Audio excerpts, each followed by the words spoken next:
भर देखिए जाए, इसका एगो देई बड़ाई, इसका एगो देई बड़ाई।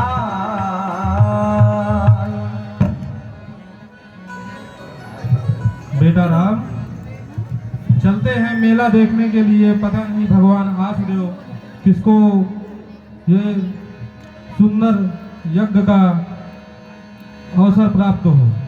लखन कहा जस भाजन सोई, नाथ कृपा तब जा पर होई, नाथ कृपा तब जा पर होई। हे गुरुदेव, यश का पात्र तो वही बन सकता है कि जिस पर आप जैसे गुरुओं की कृपा हो। सिए स्वयंवर देखन को रघुवीर ले चलिए मनमोही, आपई के बस गौर गणेश महेश सुरेश कहे सब कोई। भाग दर्शन करने के लिए कैलाश पर्वत पर गया हुआ था।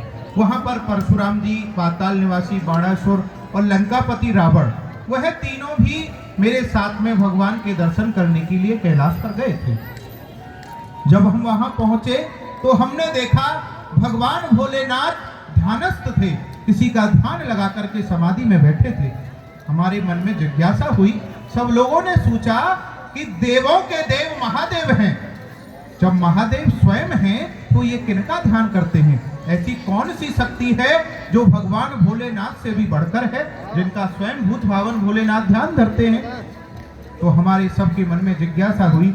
जब गुरुदेव भगवान की समाधि टूटी, हमने उनके चरणों में प्रणाम किया, दंडवत किया और उनसे प्रश्न किया, हे गुरुदेव भगवान, आप किसका ध्यान करते हैं? ऐसी कौन सी शक्ति है जो आपसे भी बढ़कर है? तो गुरुदेव भगवान ने कहा, जनक, मैं जिस शक्ति का ध्यान धरता हूं, उस शक्ति का एक दिन तुम सभी को दर्शन अवश्य ही प्राप्त होगा। तो उसके हेतु उन्होंने हमें एक अवलंब दिया कि जो जिस नाम से धनुष यज्ञ हो रहा है, इस धनुष को भगवान भोलेनाथ ने उठा करके मेरे हाथों में दिया और कहा, जनक, अच्छी तरह से समय से विधिवत इस धनुष की सेवा पूजा करते रहना, अर्चना करते रहना।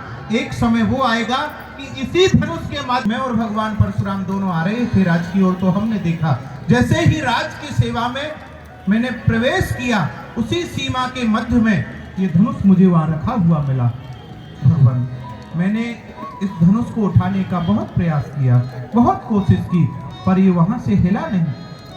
उसी समय स्वयं परशुराम जी ने मुझसे कहा कि विधेयराज, ये जिस स्थान पर विराजमान है, इनको यहीं रहने दिया जाए और यहीं आकर के अपने भवनों से प्रतिदिन इनकी पूजा अर्चना सेवा इत्यादि सब करते रहना।